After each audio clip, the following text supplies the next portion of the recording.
মানব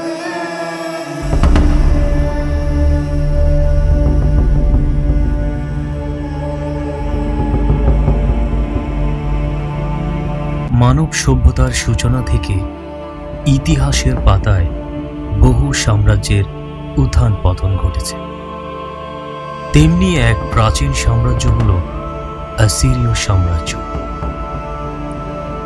Tigris এবং Euphrates নদীর উর্বর উপত্যকায় গড়ে ওঠা এই সাম্রাজ্য ছিল বিশ্ব ইতিহাসের অন্যতম প্রভাবশালী সভ্যতা। তাদের সামরিক শক্তি, প্রশাসনিক দক্ষতা এবং নির্মাণ শৈলী অ্যাসিরীয়দের অসাধারণ উচ্চতায় নিয়ে যায়।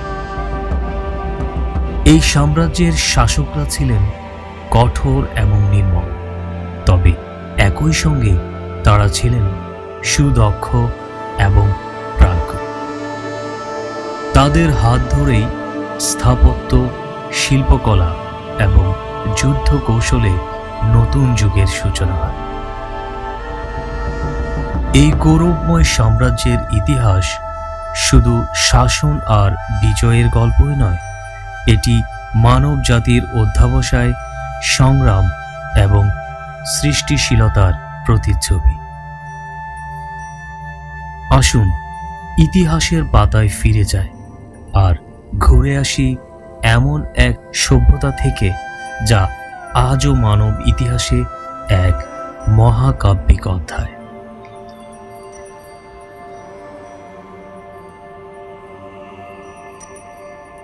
অ্যাসিরীয় সভ্যতা গড়ে উঠেছিল মেসোপটেমিয়ার উত্তরাঞ্চলে, যা আজকের দিনে ইরাকের অন্তর্গত। এই সাম্রাজ্যের ইতিহাসে ছিল অসংখ্য উত্থান পতন, রক্তাক্ত যুদ্ধ, রাজ পরিবারের অভ্যন্তরীণ কলহ এবং ক্ষমতার লোভে অগণিত প্রাণহানি। তবুও অ্যাসিরীয়রা ইতিহাসে নিজেদের চিহ্ন এঁকে গেছে স্থাপত্য, প্রশাসন এবং আইন কানুনের উন্নত ব্যবস্থার মাধ্যমে। তাদের খোদাইকৃত শিলালিপি ও মৃৎশিল্প আজও গবেষকদের মুগ্ধ করে।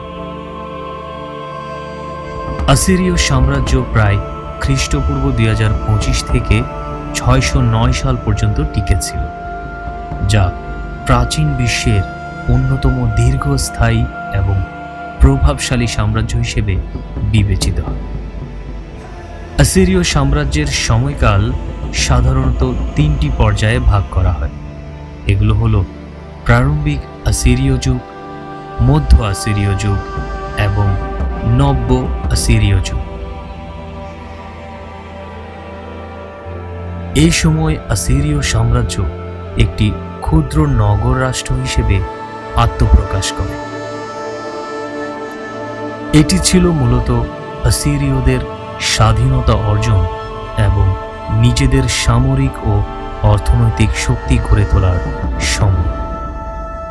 মধ্যযুগে অ্যাসিরীয় সাম্রাজ্য উল্লেখযোগ্যভাবে শক্তিশালী হয়ে ওঠে এবং আশপাশের অঞ্চলে তাদের প্রভাব বিস্তার শুরু করে।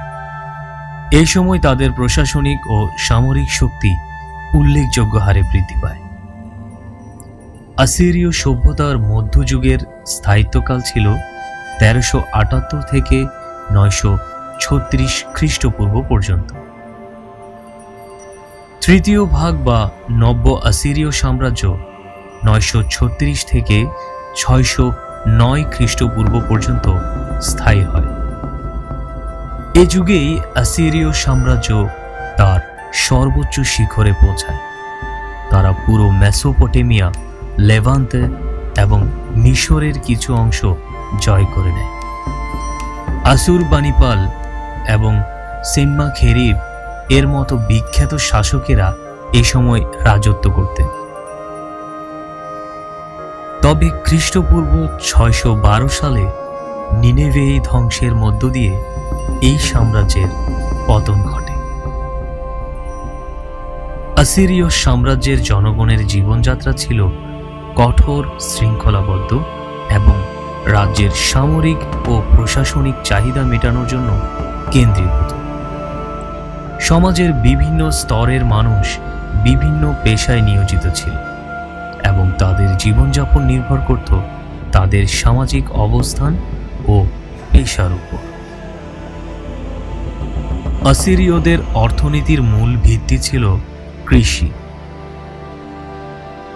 টাইগ্রিস নদীর অববাহিকায় ফসল উৎপাদন ছিল অত্যন্ত উন্নত। প্রধান ফসল ছিল গম, যব এবং খেজুর। কৃষি ছাড়াও তারা বিভিন্ন ব্যবসা ও বাণিজ্য করত। বাণিজ্য চলত স্থলপথ ও নদীপথ দিয়ে।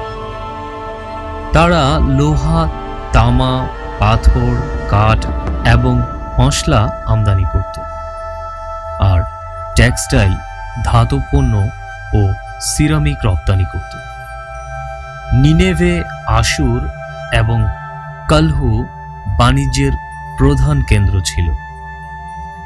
অসিরীয় কারিগররা বিভিন্ন পণ্য তৈরিতে সিদ্ধহস্ত ছিল, যেমন ব্রোঞ্জ ও লোহার অস্ত্রশস্ত্র, অলংকার এবং মৃৎশিল্প।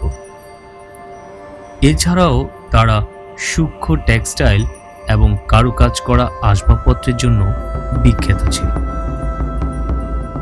অসিরীয়দের খাদ্য তালিকায় ছিল রুটি, শাকসবজি, মাছ এবং মাংস।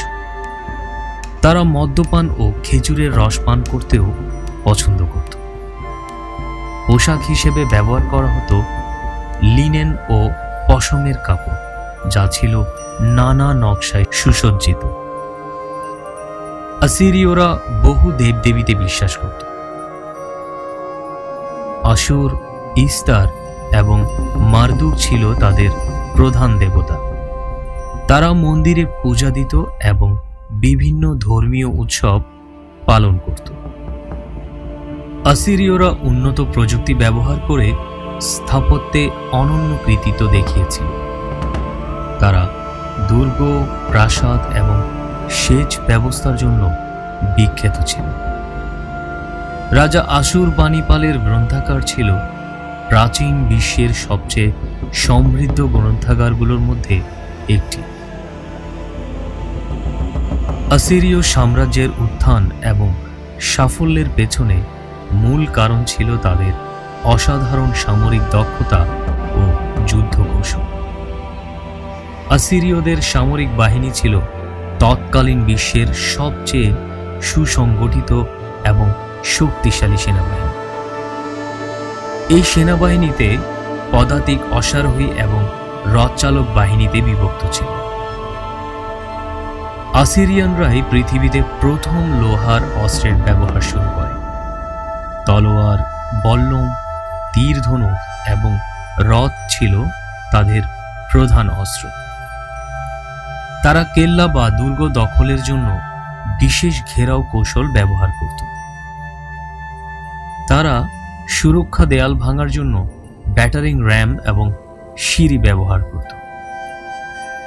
অসিরিয়ানরা বিশাল সামরিক অভিযানের মধ্য দিয়ে পুরো মেসোপটেমিয়া, সিরিয়া এবং ভূমধ্যসাগরীয় উপকূল, ফিনিশিয়া, জেরুজালেম এবং মিশর দখল করে। যদিও অসিরীয়রা সামরিকভাবে অত্যন্ত শক্তিশালী ছিল, কিন্তু ক্রমাগত যুদ্ধ এবং অভ্যন্তরীণ বিদ্রোহ তাদের দুর্বল করে তোলে। রাজ পরিবারের মধ্যে ক্ষমতার লড়াই এবং বিদ্রোহ সাম্রাজ্যের পতনের মূল কারণ হয়ে দাঁড়ায়। অবশেষে খ্রিস্টপূর্ব 612 সালে মেদিয়ান এবং ব্যাবিলীয়রা একজোট হয়ে নিনেভে আক্রমণ করে এবং ধ্বংস করে দেয়। অসিরীয় সাম্রাজ্যের উত্থান ও বিস্তার মূলত যুদ্ধ এবং সামরিক শক্তির উপর নির্ভরশীল ছিল। যদিও তারা অসংখ্য যুদ্ধ জিতে বিশাল এক সাম্রাজ্য গড়ে তুলেছিল, কিন্তু ক্রমাগত যুদ্ধ এবং শাসন পদ্ধতির কঠোরতা শেষ পর্যন্ত তাদের পতনের পথ তৈরি করে। তবুও ইতিহাসে অসিরীয়দের সামরিক কৌশল এবং বিস্তৃত সাম্রাজ্য এক অনন্য সভ্যতার দৃষ্টান্ত হয়ে আছে।